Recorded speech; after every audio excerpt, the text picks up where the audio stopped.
4 years ago, my father sat me down at our kitchen table in Dayton, Ohio, opened a spreadsheet, and decided I was not worth a $304,000 investment. He spent $76,000 a year on my twin sister's dream school and told me to take out loans and learn discipline. Last week, he flew across state lines, thinking he was there to celebrate her success. Instead, he sat in the front row as 4,000 people stood to applaud me, the valedictorian he never invested in. My name is Rowan Hale, and this is the day my father finally had to hear the return on the risk he thought I wasn't worth. The stadium smelled like sunscreen and hot pretzels the morning my parents finally had to look at me. May 2025, Harrington State University, Central Pennsylvania.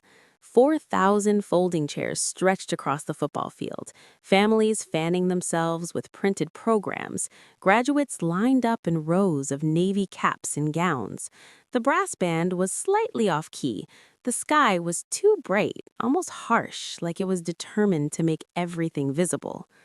I was seated in the front section reserved for academic honors, a gold sash draped over my shoulders, the Caldwell Leadership Fellowship medallion resting against my chest.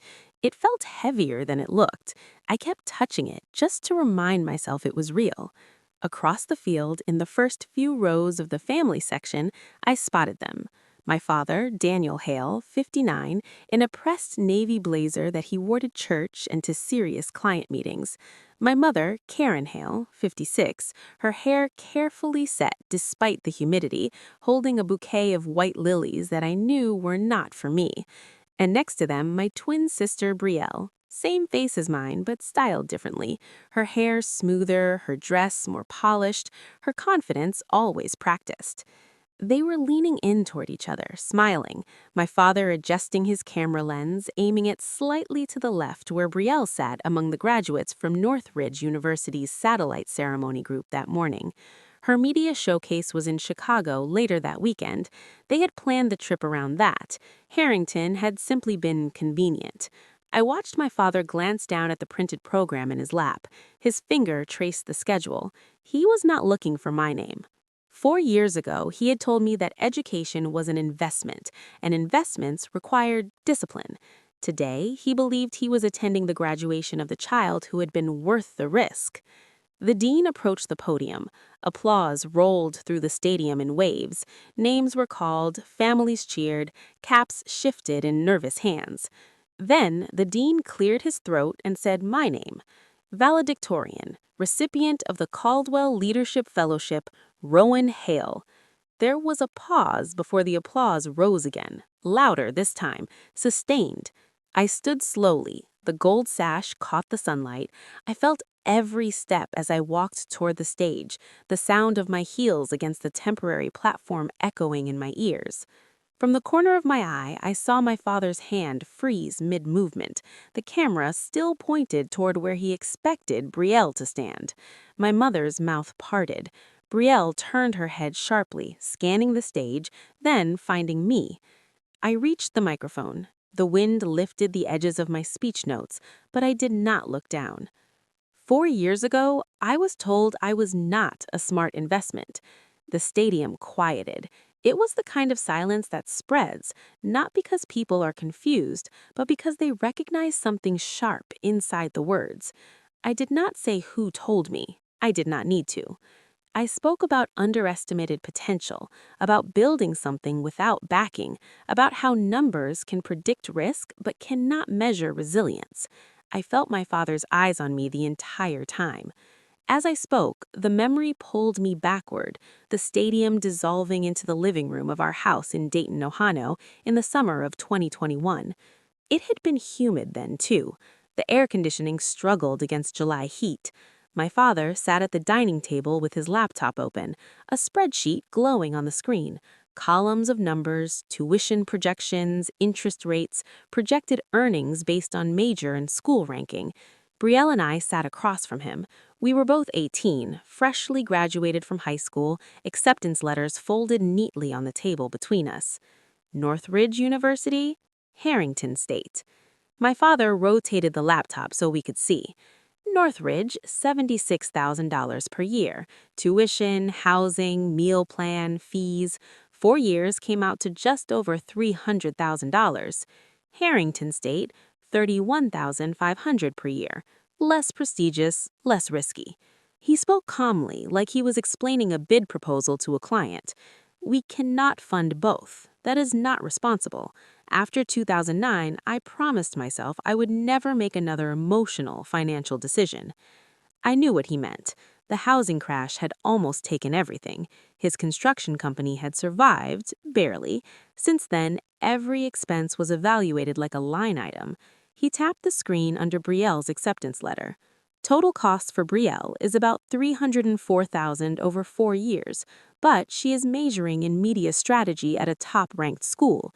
The return on that degree is higher. The network alone justifies the cost.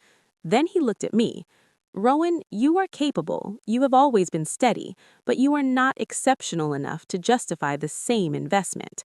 Harrington is a practical choice. You can take federal loans, build credit, learn discipline. My mother sat beside him, hands folded in her lap. She did not interrupt, she did not argue. She watched my face. Brielle looked stricken, then guilty, then relieved when my father continued. This is not about favoritism, it is about allocation, smart allocation. I remember the way the word allocation settled in my chest. I asked him if he believed I would succeed. Of course you will succeed. That is not the point. The point is risk. I nodded because I did not trust my voice. The next week, I sat in front of my laptop filling out FAFSA forms. Federal loan approval came through quickly, $41,000 in total eligibility across 4 years. The private loan was smaller, $14,000, through Midwest Credit Union. My father agreed to co-sign, initially, citing my limited credit history. He told me we would refinance after my first year to protect his credit score. Just business. When the documents arrived, I signed them at the kitchen counter. My mother placed her hand lightly on my shoulder. I waited for her to say something, anything. She squeezed once, then walked back to the sink. Brielle hugged me and whispered that she would pay me back someday. I told her she did not owe me anything. We both knew the debt was not hers to carry. The night before I left for Harrington State, my father loaded my suitcases into the trunk of my old sedan. He checked the tire pressure, adjusted the mirrors, handed me a folder with printed amortization schedules. Keep track of your interest, make extra payments when you can. I nodded again. We did not take a family photo that night. On move-in day at Harrington State, as I carried my boxes up 3 flights of stairs in a dorm that smelled like industrial cleaner and possibility, I told myself I was not going to compete with Brielle. I was going to build something different. Back in the stadium in 2025, I finished my speech without raising my voice. I thanked my professors, I thanked my classmates, I did not thank my parents. As I walked back to my seat, I allowed myself one glance toward the front rows. My father was now standing, my mother too. Brielle was already on her feet, clapping hard enough that her bracelets rattled. For the first time in my life, I was not the line item that made the most sense. I was the one they could no longer reduce to numbers. And as I sat down, the gold sash warm against my collarbone, I knew that everything that happened in that living room in Dayton, Ohio, led directly to this field in Pennsylvania. The distance between those two places was not measured in miles. It was measured in interest accrued. Chapter 2. By the time I finished my first semester at Harrington, I understood exactly what interest felt like. It was not just a percentage on a statement. It was the quiet weight that followed me from the financial aid office to my dorm room, from the library to the coffee shop where I worked until midnight. It was the constant awareness that every decision had a price tag attached. The FAFSA confirmation email had arrived in July of 2021, a small relief in a sea of numbers. Pell Grant approved, $4,300. Federal direct loans approved. I remember staring at the breakdown on my student portal, refreshing the page twice to make sure it was real. $4,300 did not feel like a gift. It felt like a dent in a wall that was still too high to climb. I signed up for work study during orientation, 12 hours a week at the campus library, shelving books, scanning returns, sitting behind a desk under fluorescent lights while students whispered about parties I did not attend. The pay was not glamorous, but it deposited directly into my checking account every 2 weeks, which meant I could see the numbers move. In the evenings, I walked 3 blocks off campus to a coffee shop called Maple Street Roasters. I worked the closing shift 4 nights a week. I learned how to foam milk without burning it, how to smile at customers who never made eye contact, how to count the register down to the cent at 11:45 while my feet throbbed inside shoes that were not built for double shifts. There were nights I would lock the door, step into the cold Pennsylvania air, and open my banking app before I even reached the sidewalk.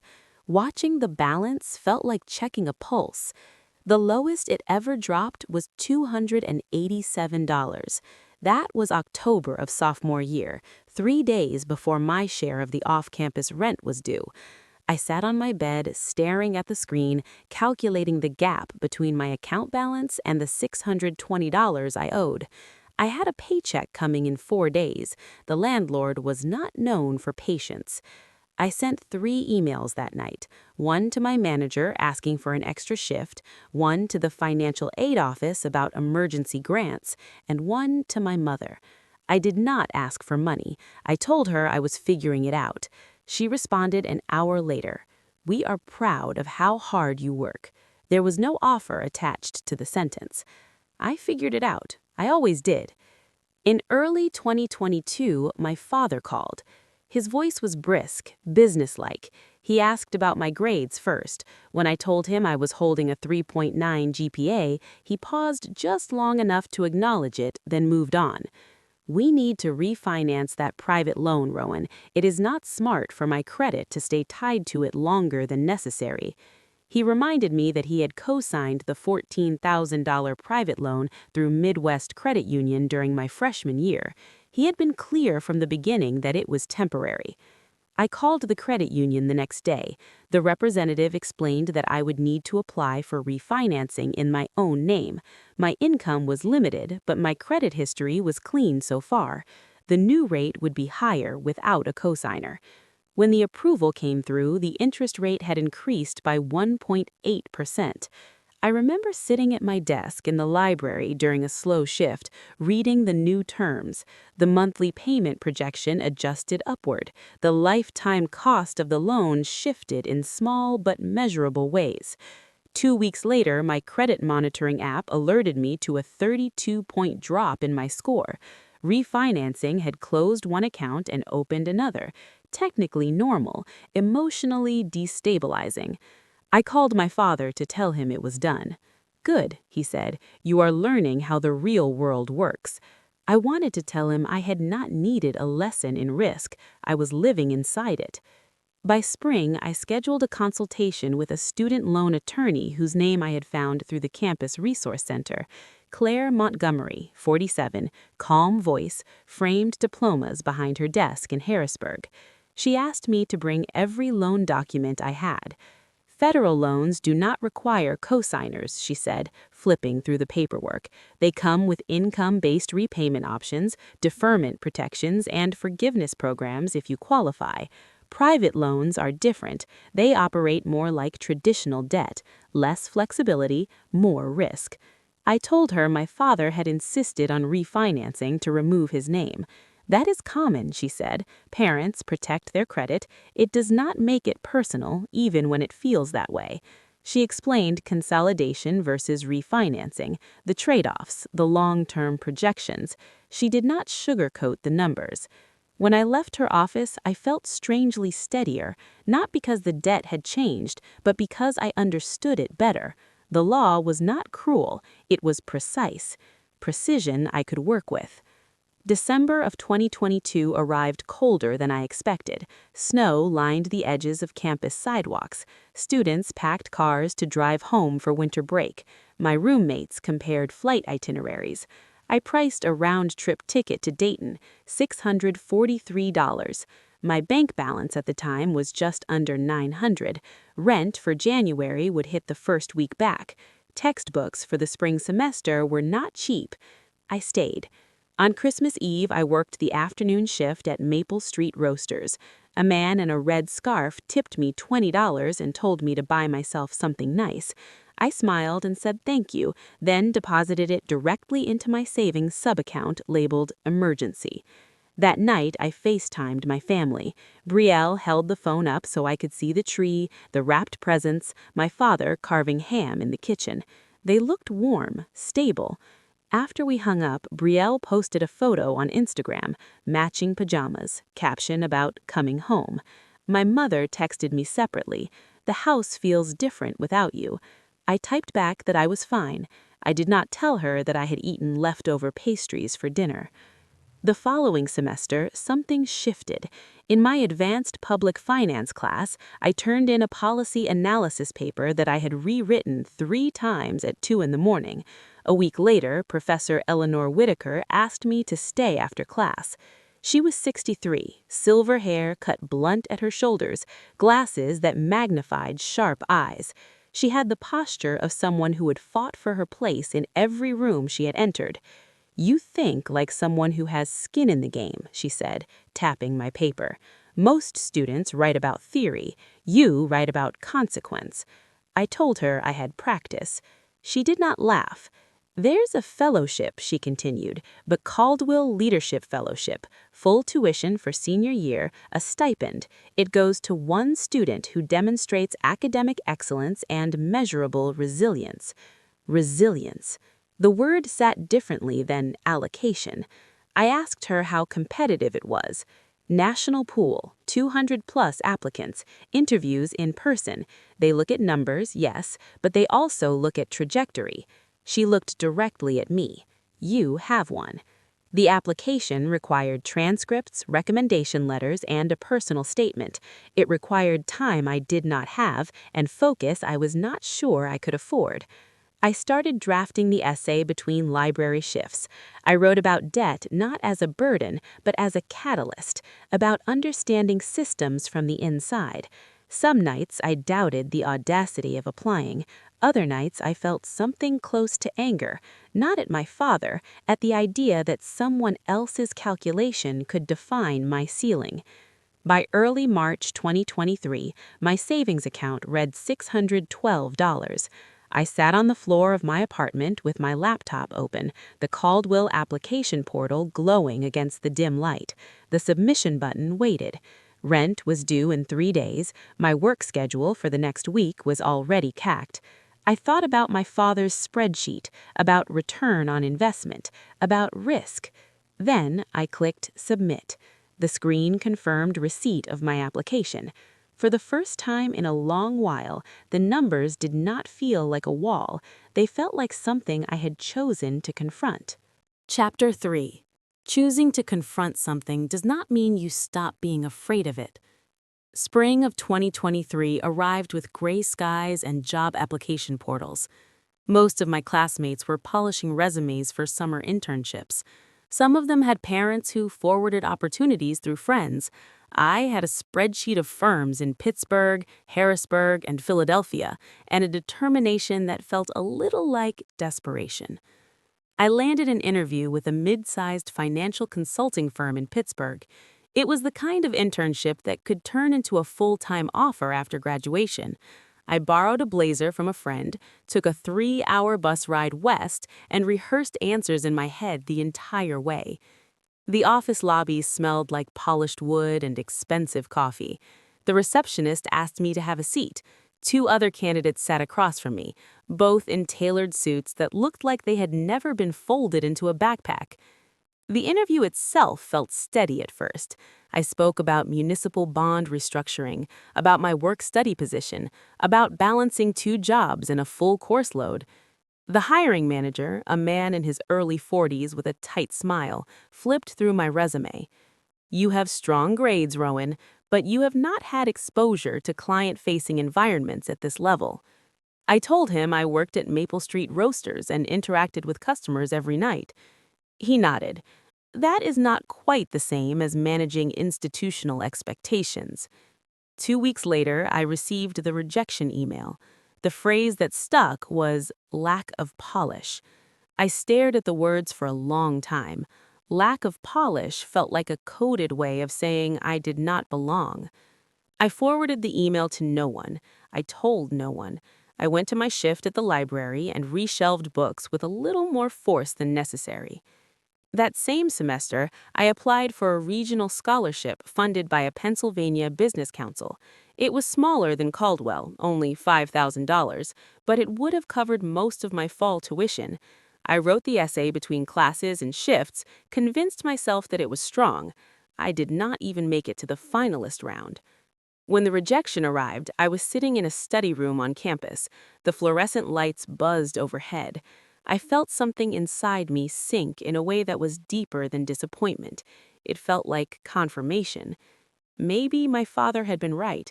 Maybe I was steady but not exceptional. I considered withdrawing my Caldwell application that week. It seemed arrogant to keep it in the running after 2 quiet failures. Instead, I kept going to class. I kept answering questions in Dr. Whitaker's seminars. I kept working. In early 2024, the email inviting me to interview for the Caldwell Leadership Fellowship arrived. The interview would take place in Boston in April, in person. Travel not covered. I opened my banking app before I even responded. My balance was not disastrous, but it was not comfortable. After rent and utilities, I had just over $800. A round-trip flight to Boston would take nearly half of that. I bought a bus ticket instead. 9 hours overnight, departing at 10 in the evening. The bus station in Harrisburg was almost empty when I boarded. I chose a window seat and rested my head against the glass as the highway lights blurred into streaks. I tried to sleep, but my mind kept running through possible questions. Why should we invest in you? The word invest again. We pulled into South Station just after 6 in the morning. I changed in the public restroom, smoothing my hair in a mirror that did not forgive exhaustion. My blazer hung slightly looser than it had the year before. Working 2 jobs had done that. The Caldwell offices were in a building overlooking the harbor. The lobby floor gleamed. I checked in and was directed to a waiting area. There were 8 of us seated there.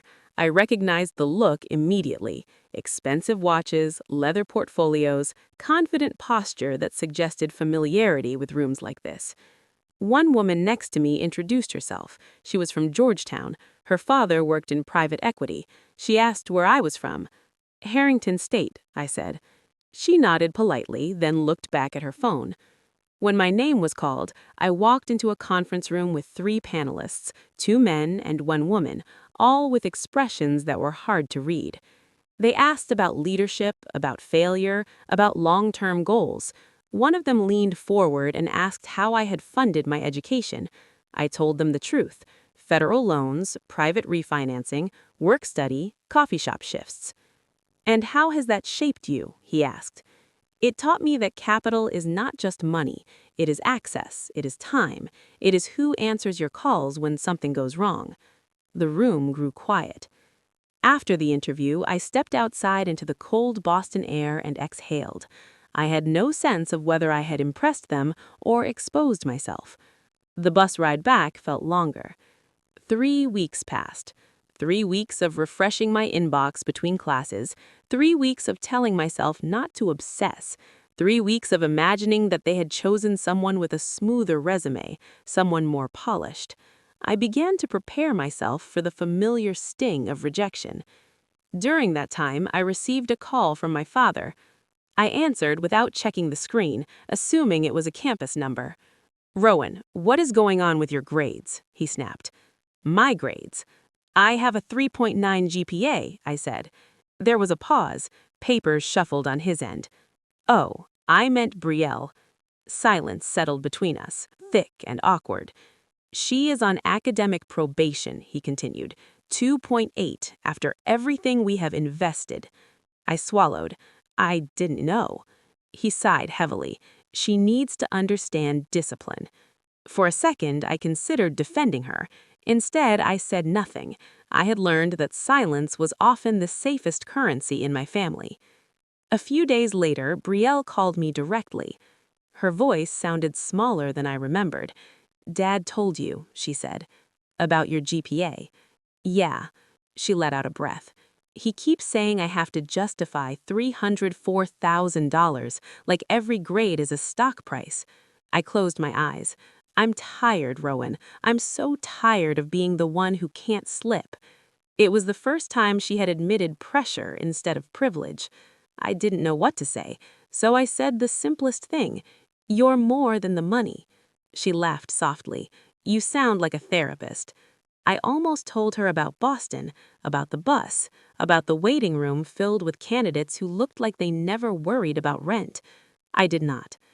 The email arrived on a Tuesday afternoon while I was shelving returns in the library. Subject line, Caldwell Leadership Fellowship Decision. My hands shook slightly as I opened it. "We are pleased to inform you." I read the sentence 3 times to make sure I hadn't imagined it. Full tuition coverage for senior year, $20,000 stipend, formal recognition at commencement as the Caldwell Fellow and valedictorian if academic standing remained unchanged. I leaned against the shelf to steady myself. For a moment, I felt weightless. Then the reality of it settled in. Tuition covered, stipend enough to reduce my work hours, a future that did not require quite so much scrambling. I did not call my father. I walked across campus to Dr. Whitaker's office instead. She looked up when I knocked. "Well," she said, reading my expression before I spoke, "tell me." I handed her my phone. She scanned the email, then looked back at me. "I told you trajectory matters." Later that week, my father called again. His tone was different this time. "I heard about the fellowship," he said. "Brielle mentioned it. She must have found out through social media or the university announcement. News traveled quickly in small towns. Congratulations." It sounded measured, careful. "We should talk at graduation," he added. "About what?" "About the future, about what comes next." I looked at the library windows, at the students moving across the quad, unaware of the way one sentence could reopen years of distance. "We can talk," I said. My voice was steady, neutral. After I hung up, I realized something had shifted. For the first time since that night in the living room with the spreadsheet, I was not waiting for my father to calculate my worth. I was waiting for him to understand it. Chapter 4. Understanding, I had learned, was not the same as remembering. By January of 2025, graduation was only 5 months away. The campus felt different in winter, quieter, sharper. Snow edged the brick walkways, and the air carried that metallic cold that made everything feel exposed. The Caldwell announcement had been posted on the university website before Thanksgiving. My name listed under Fellows, a short bio, a photo I barely recognized as myself. My father did not call again for weeks. Instead, he sent a text one evening while I was reviewing case studies in the library. "Proud of your hard work." It was a neutral sentence, not warm, not cold, just balanced. I stared at it for a moment before typing back, "Thank you." In February, I drove home to Dayton for a weekend. It had been nearly a year since I had spent more than a few hours in that house. The driveway looked smaller, the siding more faded than I remembered. My father greeted me with a handshake before pulling me into a brief hug, the kind that felt like an obligation rather than instinct. We sat at the kitchen table that night, the same table where the spreadsheet conversation had taken place in 2021. The surface had a faint scratch near the edge where my mother once dragged a pan across it. He poured himself coffee even though it was almost 10. "You mentioned in your speech draft that you were told you were not a smart investment," he said, as if we were discussing a weather forecast. "Where did that come from?" I held his gaze. "From this table." He frowned slightly. "I do not remember saying that." The words landed softly, almost casually. "I do not remember saying that." I felt the old heat rise in my chest, the familiar disorientation of being told that my memory was unreliable. "You opened a spreadsheet," I said. "You compared Northridge and Harrington. You said Brielle was the stronger long-term return." He leaned back. "I may have discussed costs. That is different. You said I was not exceptional enough to justify the investment." He shook his head. That does not sound like something I would say. There it was, the subtle shift from content to credibility. I had anticipated this. A week earlier, while sorting through old emails for tax documents, I found a message my mother had sent to her sister in July 2021. I had not meant to read it. The subject line had caught my eye. Trying to make the right choice. I opened it. Karen wrote that Daniel believed investing in Brielle's Northridge education made more sense financially, and that Rowan was capable, but not the better long-term return.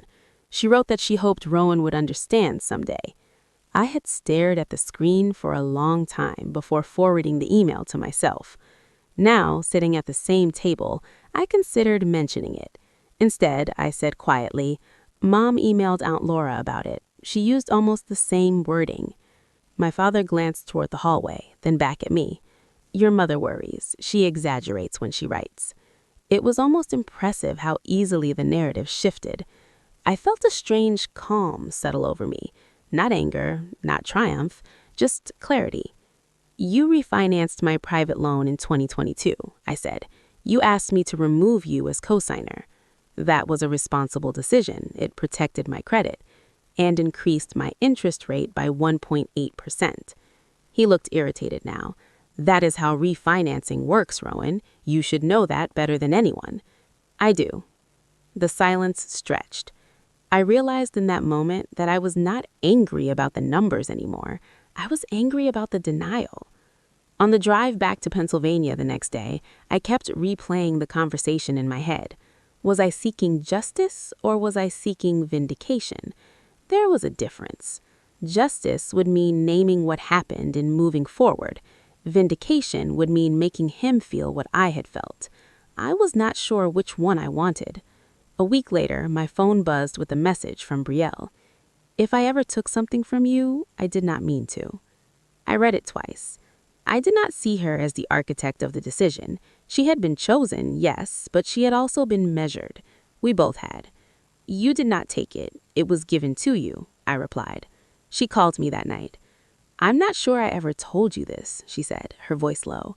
"Dad told me if my GPA dropped below 3.5, he would reconsider future support. When I hit 2.8 last year, he didn't talk to me for 3 days." I sat on my bed, staring at the ceiling. "I thought you had everything covered," I said. "I thought you did too." We were quiet for a moment. "Do you hate me?" she asked. "No," I said honestly. "I do not." She exhaled. "Good." After we hung up, I opened my laptop and pulled up the commencement schedule. As Caldwell Fellow, I was not only receiving the stipend and tuition coverage, I was delivering the valedictorial address. The university had already posted my name internally. Public announcements would go out closer to May. My parents had not asked whether I was speaking. They assumed they knew the scope of my achievement. I stared at the draft of my speech. The first line still read, "4 years ago, I was told I was not a smart investment." I imagined my father hearing it. I imagined his face. Was I trying to make him uncomfortable, or was I trying to tell the truth? I met with Dr. Whitaker the following afternoon. She listened as I described the kitchen table conversation. "He says he doesn't remember," I told her. She folded her hands. "Memory is convenient, especially when regret is expensive." I almost smiled. "Should I change the opening? Is it too pointed?" She studied me for a moment. "Is it accurate?" "Yes." "Then it is not pointed, it is honest."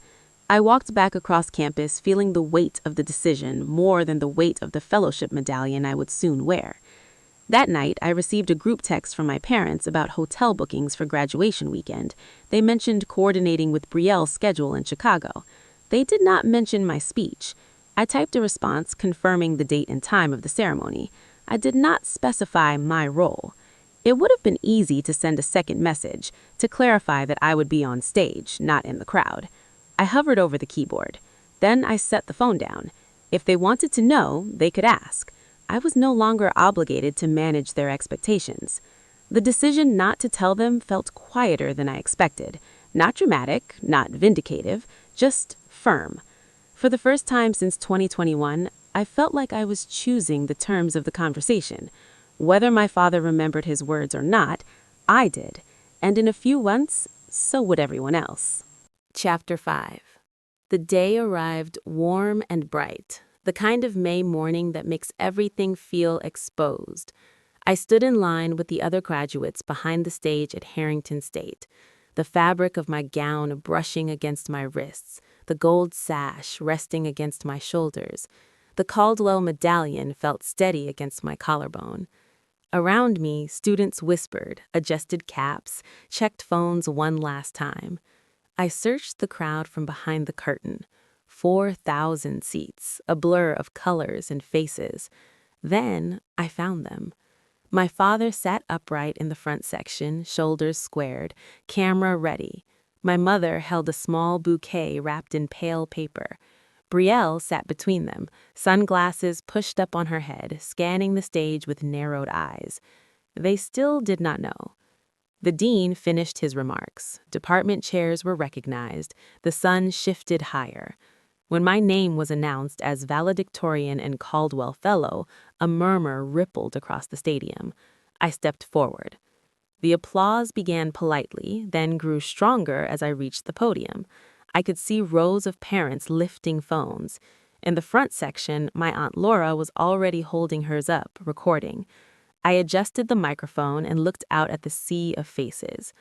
4 years ago, I was told I was not a smart investment. The words landed exactly the way I remembered them from my draft. No tremor in my voice, no edge. I paused, letting the silence stretch just long enough. At 18, I learned that some people measure potential in percentages and projections. They calculate risk. They calculate return. They decide where to place their capital. A few heads in the crowd tilted slightly, attentive. I was told that discipline meant accepting the numbers assigned to me, that practicality meant staying in my lane. I felt my father's gaze before I saw it. When I looked toward the front row, he was staring directly at me, his jaw tight. But here is what I have learned, I continued. Being underestimated can be the most expensive mistake someone makes. A low wave of approval moved through the audience. I did not mention my father. I did not mention our kitchen table in Dayton. I did not mention spreadsheets or refinancing or the quiet humiliation of being told I was capable but not exceptional. Instead, I spoke about resilience, about the students who had worked night shifts and early mornings, about those who sent money home to family while taking on debt, about learning systems from the inside. I spoke about my Pell Grant, about work-study hours in the library, about the coffee shop shifts that smelled like espresso and exhaustion. When you build your life without guarantees, I said, you stop waiting for someone else to validate your worth. You start defining it yourself.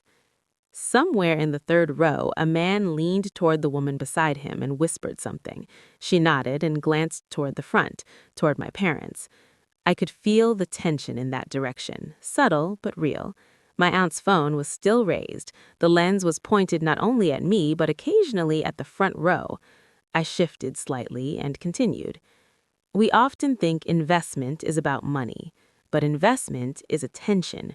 It is belief. It is the choice to see someone fully before they prove themselves.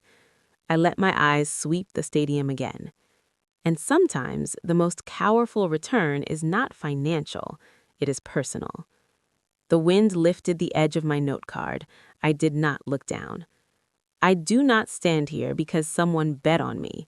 I stand here because I chose to bet on myself. The applause came quicker this time, louder. Out of the corner of my eye, I saw movement in the front row. Brielle stood first. It was not dramatic. She did not hesitate. She rose from her seat and began clapping, her expression open, almost fierce. The sunlight caught her hair, and for a moment we looked exactly alike, separated only by the path that had brought us here. A few seconds later, my mother stood, tears visible even from the stage. My father remained seated. I kept speaking. To anyone who has ever been told they are not the right choice, not the strongest candidate, not the safest bet, I want you to know this. Your value is not determined by someone else's risk tolerance. There was a beat of silence after that line. Then the crowd rose almost as one. Only then did my father stand. He did not clap immediately. His hands hovered at his sides for a moment before coming together slowly. I finished my speech by thanking my professors, by thanking the classmates who had become family, by acknowledging the invisible labor so many students carry. I did not thank my parents. When I stepped back from the podium, the applause continued long enough that I had to pause before returning to my seat. As I descended the steps, I caught my Aunt Laura's eye. She gave me a small nod, still recording. I sat down, heart steady, not racing the way I had imagined it might. The rest of the ceremony passed in a blur of names and handshakes. When it was over, the graduates spilled onto the field to find their families. I removed my cap and scanned for mine. My mother reached me first. She wrapped her arms around me tightly.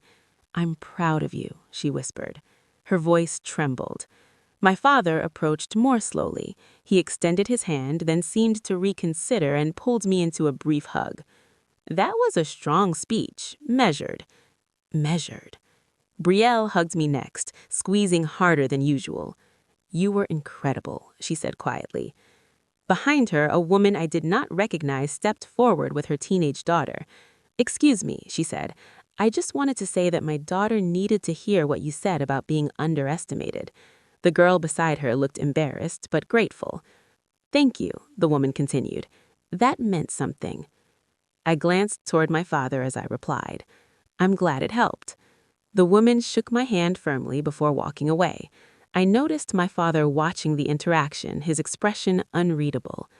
Around us, families took photos, laughter rose, faculty members congratulated students. My aunt lowered her phone and came over. "That's going to get shared," she said softly. "People are going to talk about it." I nodded. For once, the idea did not frighten me. My father adjusted the strap of his camera. "You made your point," he said. I met his eyes. I told the truth. He did not argue. We stood there in the middle of the field, caps scattered at our feet, the late afternoon sun casting long shadows across the grass. I realized then that the climax had not been the applause. It had been the moment he had to hear his own logic reframed, not as accusation, but as consequence. And as we walked toward the exit together, the noise of the stadium fading behind us, I understood that whatever conversation awaited us next would not be about numbers. It would be about memory. Chapter 6. After the ceremony, the crowd thinned slowly, like a tide pulling back from the shore. Caps lay scattered on the grass, families gathered in tight circles for photos, and the noise softened into pockets of conversation. My mother insisted on pictures first, one with Brielle, one with both of my parents, one with Aunt Laura, who kept saying she had front row seats to history. My father stood beside me, smiling carefully, as if he were still adjusting to the version of me everyone had just applauded. When the photos were done, my mother and Brielle walked toward the parking lot to bring the car closer. Aunt Laura squeezed my hand and whispered that she was proud of me. Then she followed them. That left me alone with my father near the edge of the stadium. "Can we talk?" he asked. We moved to a shaded area beside the athletic building. The noise from the field faded behind us. He leaned against a brick wall, arms folded, eyes fixed on the ground for a moment before he spoke. "I made a financial decision," he said. "I thought it was the responsible thing to do." I held his gaze. I was never a balance sheet. He inhaled slowly. After 2009, after almost losing the company, I promised myself I would never make emotional choices with money again. I had to think about risk, about survival. "I understand fear," I said. "I understand credit scores and refinancing and protecting yourself. I understand numbers." He looked up at me then. "Then why say it like that, in front of everyone?" "Because it happened," I replied. "I did not say your name. I did not attack you. I told the truth about how it felt to be measured that way." He hesitated.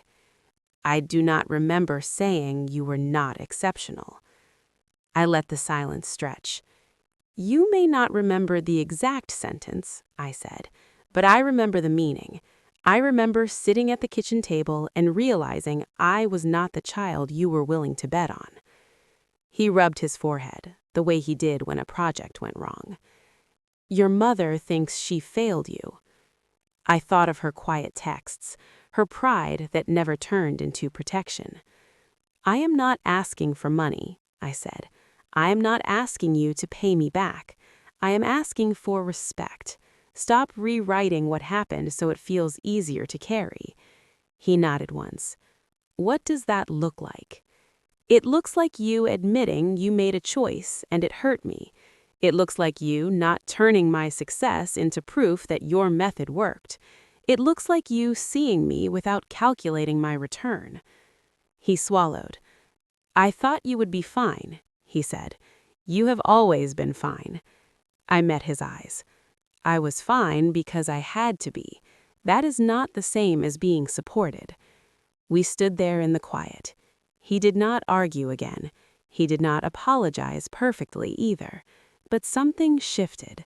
The defensiveness softened into something closer to reflection. Later that week, the video of my speech appeared on the Harrington alumni page.